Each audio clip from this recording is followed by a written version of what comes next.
Welcome back to the Av Attack. I'm your host, Prescott Chambers. Lightning makes thunder, and thunder makes an avalanche in this 2022 Stanley Cup Finals rematch. This was game 14 of the season at home versus Tampa Bay. The Lightning, of course. Tampa was on a 5-game winning streak, but Colorado ended New Jersey's streak, so I don't see why they can't end Tampa's. Last time Landy played against the Lightning, it followed with him lifting the Stanley Cup, so that is, something to think about. I don't think it really makes any difference, but something to think about.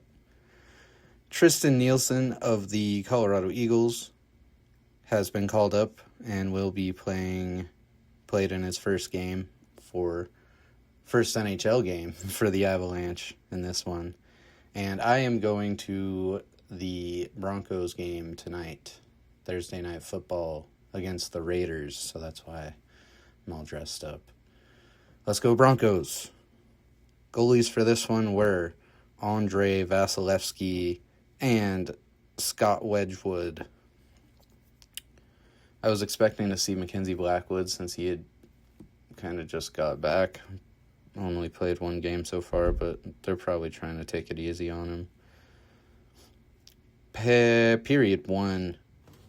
Both teams had an offensive opportunity in the first minute, but at 1:37, the Tampa press comes up successful with an unassisted goal from Nikita Kucherov. Bednar and Hextall took a look at a missed high stick play on that one.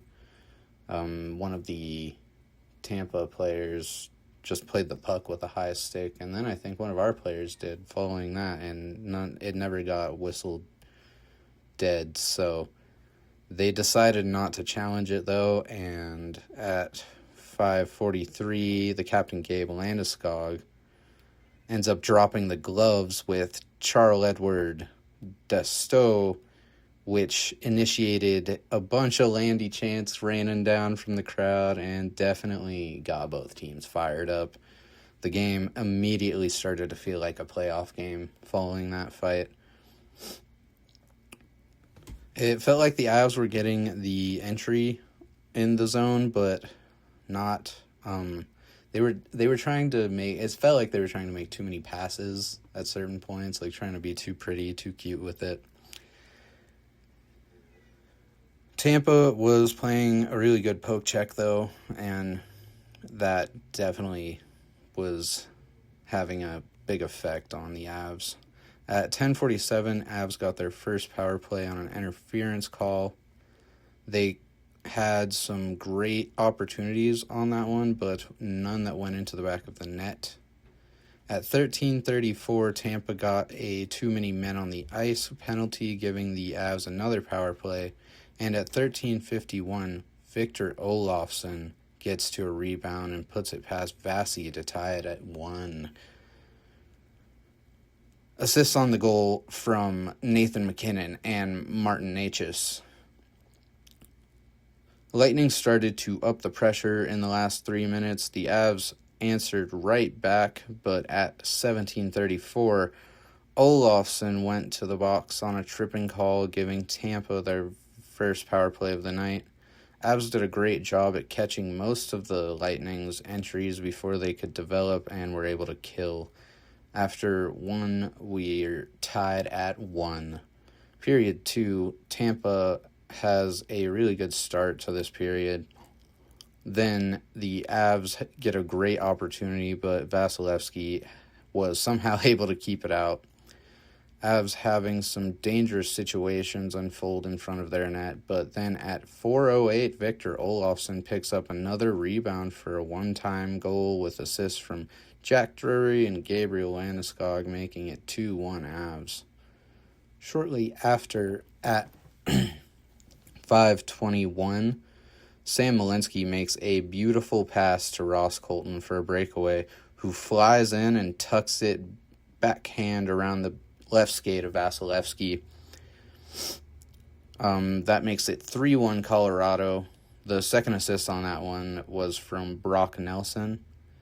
At 7:21, Josh Manson gets called on a trip that's not actually a trip, giving the Lightning their second power play of the game. Avs kill that one, and they tighten up their defense, now with a 2-goal lead. At 16:59, Marty Necas almost takes one to the house, but gets tripped up by Victor Hedman. Avs get their third power play of the night on that trip. They keep good offensive control, but can't capitalize. And Tampa kills on that power play. At the end of the second, the score is 3-1 Avs. Period 3, Avs get some great chances to start the third. At 1:21, Brock Nelson gets called for high sticking after a net front battle, giving Tampa their third power play. The Avs penalty kills that one, but following the power play, Braden Point flips in a backhander bar down for the Lightning and makes the score 3-2. It was actually a really pretty goal. Following this goal, the game starts to feel very back and forth. Avs doing everything they can to not commit a penalty or allow an odd man rush. Lightning press hard. In the last 7 minutes, Josh Manson gets cross-checked and draws a penalty at 14:26, giving the Avs their fourth power play.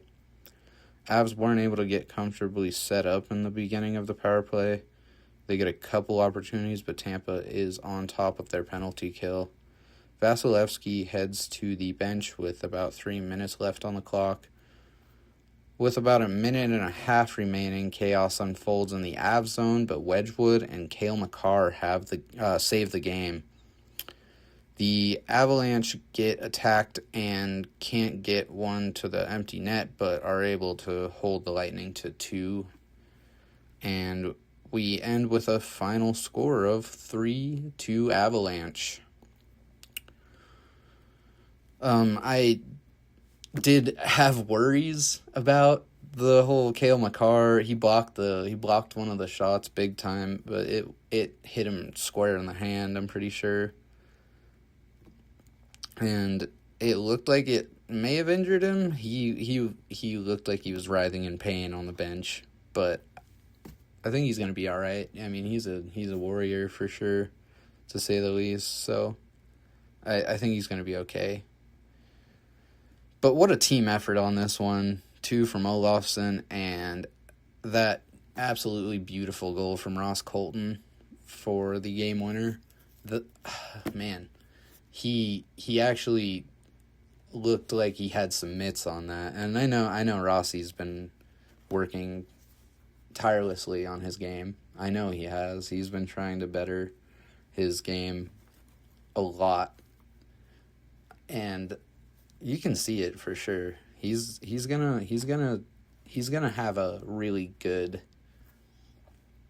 season this year if he continues to do what he's doing. That's all I can say.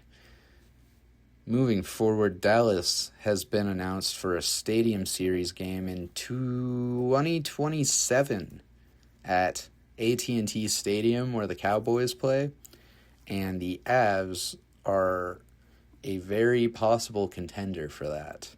So who knows? Maybe I'll take a trip out to Texas to watch the Stars and the Avs play in Arlington. The Avs get 3 days off following this game. Then they have another back-to-back this weekend in Canada. Their next game being against the Edmonton Oilers on Saturday, November 11th. Until then, as always, I'm your host, Prescott Chambers, for the Av Attack. Remember to like, comment, and subscribe, and I will see you in the next one.